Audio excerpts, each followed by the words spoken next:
निखिलात्मने नमः। परमात्मने नमः। किच्चार्हन्तार्डं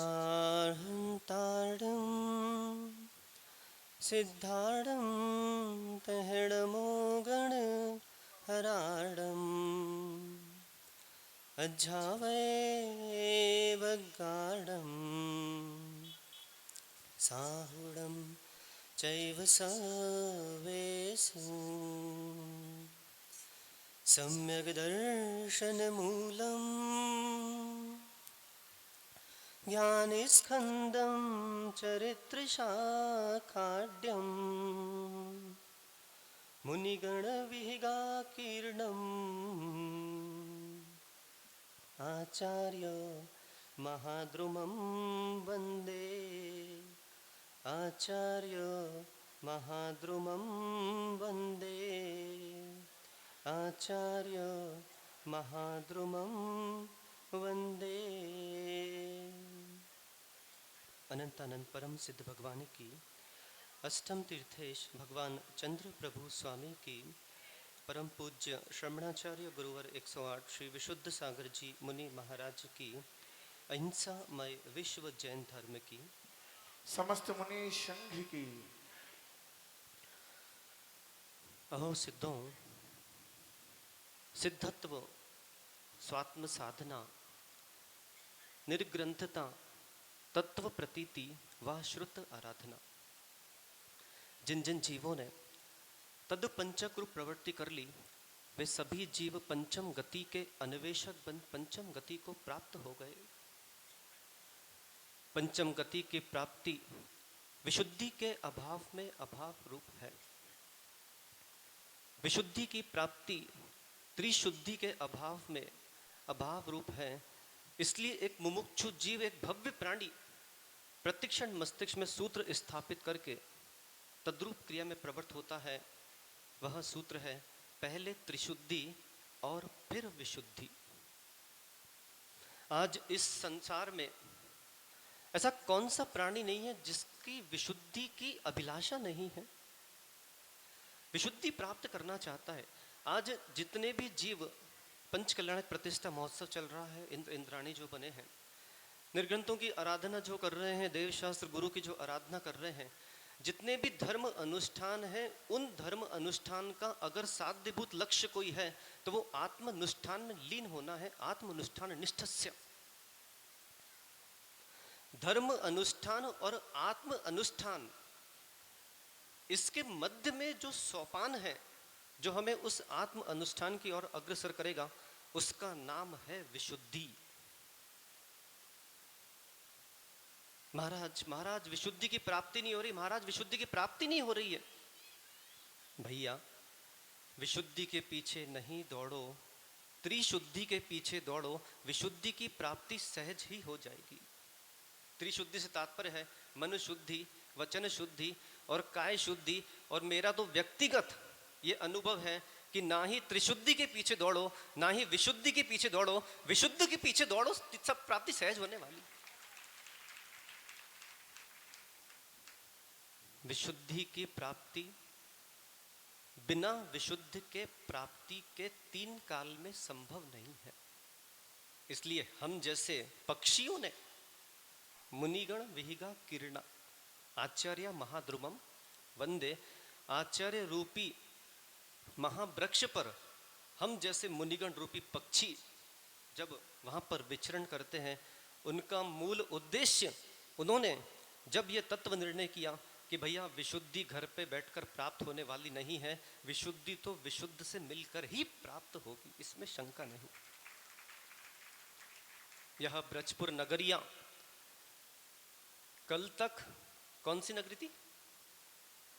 इस ब्रजपुर नगर को रत्न गर्भा भूमि कहा जाता है, जो हमको 3 साल में आप लोगों के द्वारा विदित हुआ।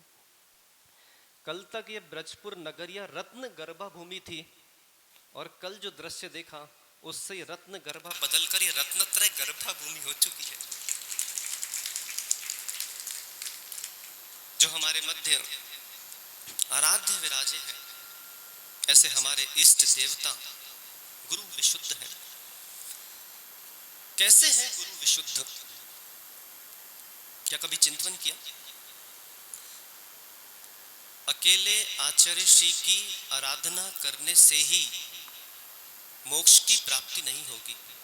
आचार्य श्री बुरा नहीं मानिए, अकेले आचार्य श्री की आराधना करने से ही मोक्ष की प्राप्ति नहीं होगी। आचार्य श्री ने जिन गुणों को प्राप्त किया है उसकी प्राप्ति करने से मोक्ष की प्राप्ति होगी। और ये मोक्ष की प्राप्ति, उन गुणों की प्राप्ति केवल वही प्राप्त कर पाएगा जो आचार्य श्री की शरण को प्राप्त होगा। ये हमारा अनुभव है। कैसे हैं गुरु विशुद्ध? जो प्रशम भाव में लीन है और सुब्रत जिनके अधीन है, ऐसे हैं गुरु विशुद्ध। कैसे हैं गुरु विशुद्ध? जब वे किसी से प्रश्न कर लें तो सामने वाला उस प्रश्न का उत्तर देने की हैसियत तक नहीं रखता, ऐसा जो अनुत्तर है, ऐसे हैं गुरु विशुद्ध। जिनकी उपमा ना ही किसी जीव द्रव्य से की जा सकती है, ना ही किसी अजीव द्रव्य से की जा सकती है, जो उपमा रहित हैं, अनुपम है, ऐसे हैं गुरु विशुद्ध। जो स्वयं देव शास्त्र गुरु के प्रति श्रद्धा गुण से परिपूर्ण है, आस्तिक्य गुण से परिपूर्ण है, और जो भी उनके दर्शन करता है वह अपनी आस्तिक्यता को उद्घाटित करे बिना रह नहीं सकता। जो आस्तिक्य है, ऐसे हैं गुरु विशुद्ध। जिनके आराध्य और कोई नहीं है, ब्रजपुर के मूल नायक चंद्र प्रभु स्वामी है, और हमारे सबके जो आराध्य हैं, ऐसे हैं गुरु विशुद्ध। एक बार उनके दर्शन करने से जो हमें प्रेम की प्राप्ति होती है, हे पुरुषों, वो प्रेम का अनुभव हमारी पत्नियों ने भी आज तक कहाँ दिया होगा। तो ऐसे जो प्रेम वात्सल्य बांटने वाले हैं, जो प्रणय हैं, ऐसे हैं गुरु विशुद्ध। जो आगम प्रणीत जिन वचन पर ही कथन करते हैं और उनके शिष्य भी इसी राह पर चलते हैं, ऐसे आगम प्रणीत वचन करने वाले, और जब उनकी ध्वनि खिलती है तो वो ओंकार रूप प्रणव रूप खिलती है, ऐसे हैं गुरु विशुद्ध। कैसे हैं गुरु विशुद्ध? जो प्रणुति के प्रणुत हैं, प्रणुत की प्रणुति हैं, ऐसे हैं गुरु विशुद्ध। सर्व अर्थ को सिद्ध कैसे किया जाता है? हमारे जैन दर्शन के 3 मूल सिद्धांत हैं।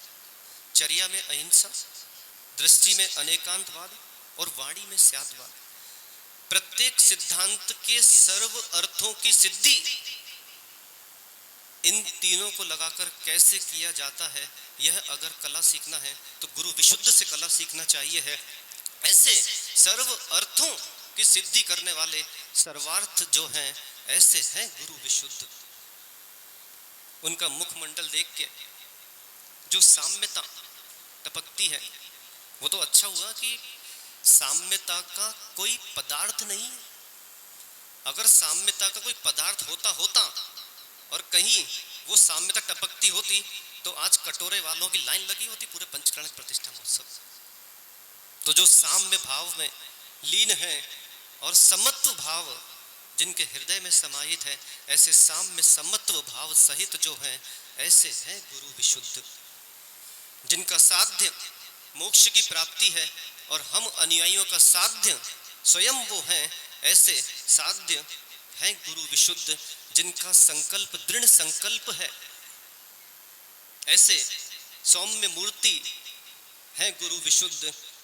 जो साक्षात जिन वाणी के उद्घाटन करता है, सारस्वत हृदय जिनका है, ऐसे हैं गुरु विशुद्ध।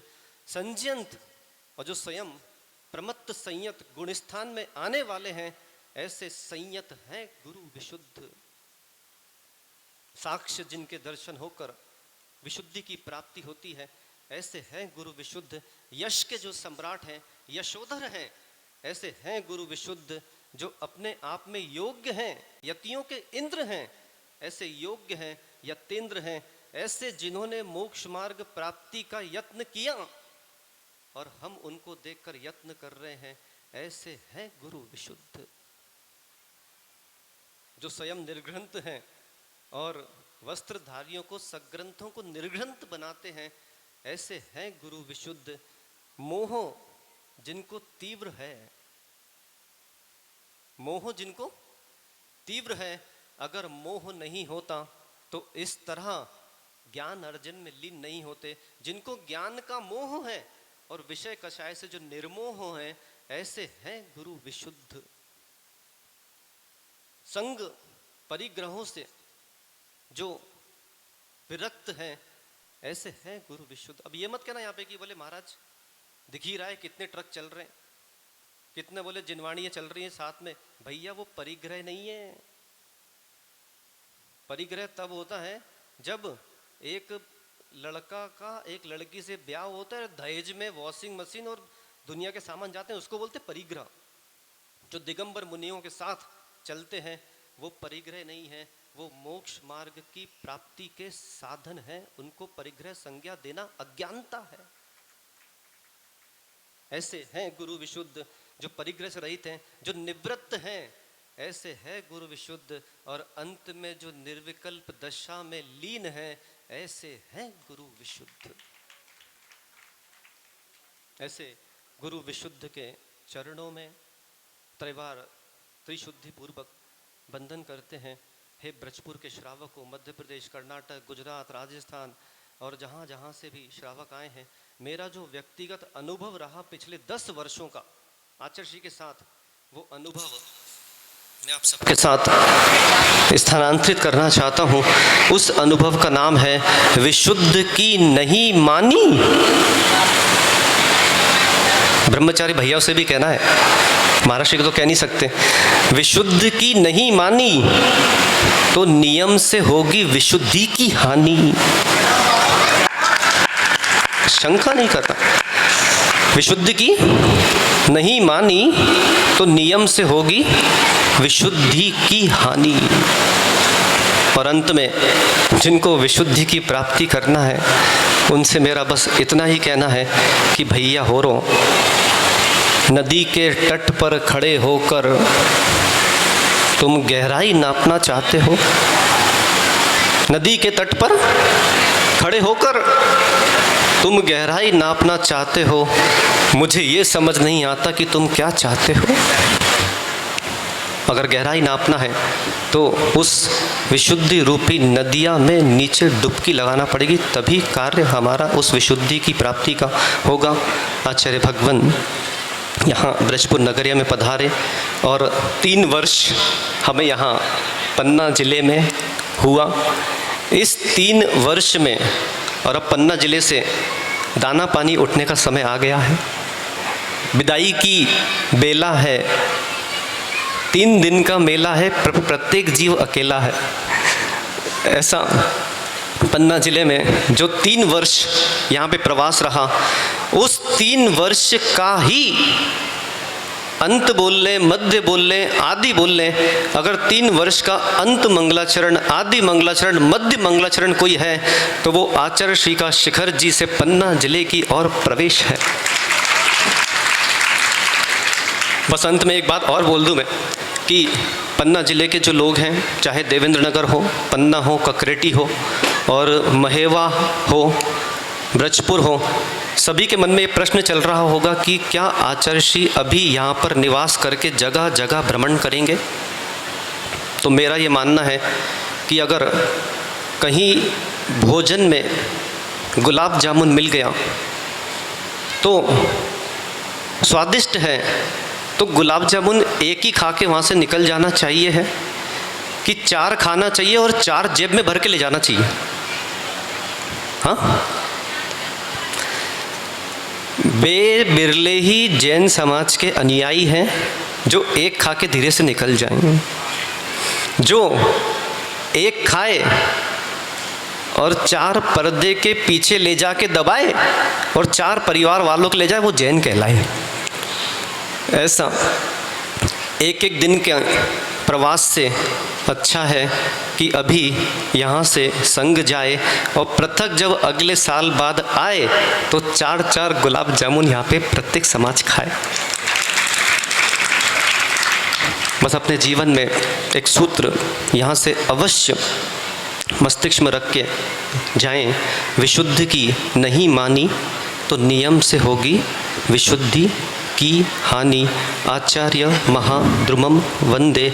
और एक लक्ष्य के साथ अवश्य जीना, जब भी आचार्य श्री के दर्शन करने आओ नमोस्तु तो कहना, नमोस्तु कहने के पश्चात हाथ जोड़ना, निवेदन करना कि हे आचार्य भगवान, बस आपसे हम इतना ही आशीर्वाद चाहते हैं, वहीं हो संस्कार जहाँ नहीं हो बार बार। हे प्रभु, बस इतना आशीर्वाद दो कि जहाँ मैं मरूं वहाँ पर किसी और को मरने नहीं दूं। मतलब जहाँ मेरे अंतिम संस्कार होंगे वहाँ पर किसी और के अंतिम संस्कार कभी ना हो, बस इतना ही आशीर्वाद चाहिए। वहीं हो संस्कार, कहना जरा, वहीं हो संस्कार। अरे पहले ये तो बोलो भाई, पता है मैं 2 महीने रहकर आ चुके। वहीं हो संस्कार जहाँ नहीं हो बार बार। देहम चैत्यालयम प्राहुर देही चैत्यम तथोच्यते तद्भक्ति चैत्य भक्तिश्च प्रशस्य भवर्जिता। कि हे प्रभु, जिस प्रकार इस जिनालय में जो चैत्य विराजा है, मेरे देह रूपी चैत्यालय में भी वही चैत्य विराजा है। उस देह रूपी चैत्यालय में विराजे चैत्य को उस चैत्य की भक्ति में लीन करा दो, ताकि वह भी सिद्धत्व की प्राप्ति कर जाए। इतना ही भगवान से, आचार्य श्री से प्रार्थना करना कि हे भगवान, भगवान से भगवान को मिला दो ना और हमें भी भगवान बना दो ना। परम पूज्य श्रमणाचार्य गुरुवर विशुद्ध सागर जी मुनि महाराज की।